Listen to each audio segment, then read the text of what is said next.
Menjalani hidup apa adanya, menjadi diri sendiri dan menerima hidup apa adanya, sesuai porsi sebenarnya akan kita dapat mensyukuri hidup ini.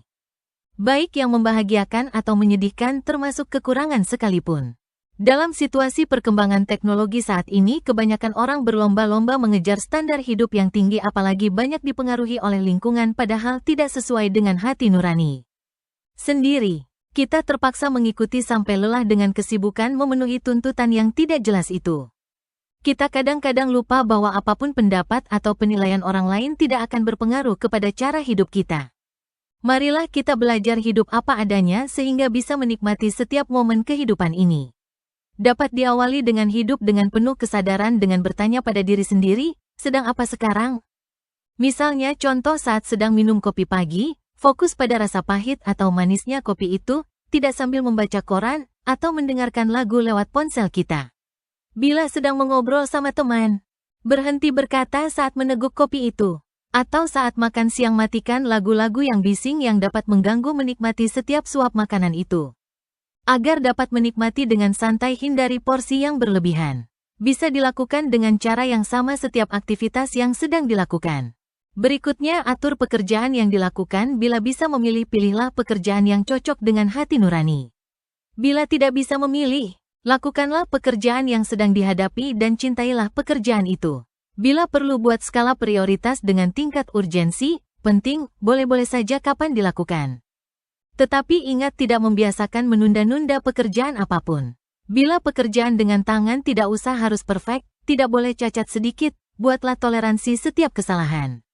Ibarat membuat barang kualitas utama, kelas 2, dan sebagainya. Selanjutnya di luar aktivitas yaitu kepemilikan, milikilah apapun secukupnya. Tidak menumpuk barang yang tidak perlu atau kegunaannya tidak jelas. Setiap ruangan lega tidak dipenuhi oleh barang-barang yang manfaatnya rendah, apalagi hanya memenuhi saja. Di samping barang juga penting esensi substansinya, bukan pamer, bukan sombong, sederhana saja. Termasuk gaya hidup, apalah gunanya hanya ingin kelihatan mewah, hebat tetapi boros, tidak sesuai dengan hati nurani. Apalagi tidak bijak di mana di sekitar kita masih banyak orang yang menderita. Kita harus peka terhadap situasi masyarakat sekeliling tempat tinggal kita. Berikutnya, berbahagia dengan hal-hal sederhana, misalnya melihat keindahan sore hari saat matahari akan terbenam. Atau menikmati burung berkicau riang setelah hujan badai berlalu. Mekarnya kembang yang tumbuh liar di semak-semak tanpa diurus oleh siapapun. Hindari banyak pekerjaan segala macam dengan memilih pekerjaan untuk menyambung kehidupan didahulukan, berikutnya baru menikmati kehidupan ini. Termasuk kepentingan kebahagiaan keluarga baru mengerjakan lainnya, lakukanlah secara berimbang. Tidak lupa mengisi diri baik tentang ilmu baru maupun keterampilan baru. Tidak juga lepas dari perkembangan bisnis, politik, dan kemasyarakatan. Jangan dilupakan tentang meningkatkan spiritual agar berimbang dengan perkembangan materialisme.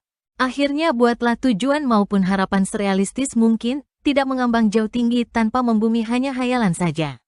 Bila perlu rencana ini didiskusikan sebelumnya kepada orang yang tepat. Dalam mencari orang tepat ini kadang-kadang sulit atau tidak tahu kepada siapa, yang penting cocok dengan diri sendiri. Inilah sedikit ulasan perihal hidup apa adanya dengan tidak ngoyo, terburu-buru. Hidup santai dan enak seperti biasa saja, asal jangan keenakan. Semoga bermanfaat.